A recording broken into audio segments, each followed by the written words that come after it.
Mtazamaji, hayo ya kijiri, Senata Bungoma Moses Wetangula anaitaka ripoti ya BBI inayojadiliwa kwa sasa kuhakikisha kwamba inashughulikia mgao wa fedha za maendeleo ya magatuzi. Aliyesema hayo huko Hola wakati uzinduzi wa shule wa shilingi milioni 14, fedha za kufadhili masomo ya wanafunzi wanaotoka familia zinazokumbana na changamoto za kiuchumi.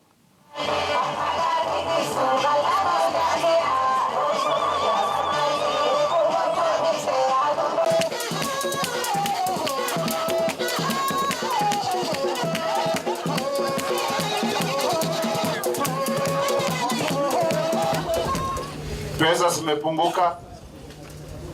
zingine zimetoweka kwa sababu ya wizi, zingine zimetoweka kwa sababu ya ufisadi, lakini the spirit of the people of Kenya to live beyond today can never be broken by the corrupt or the thieves in our midst. Ni kuwaomba tufanye kazi kwa bidii,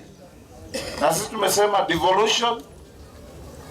is the gift that the Constitution of 2010 gave to the people of Kenya. Mimi niko mstari wa mbele na hao wenzangu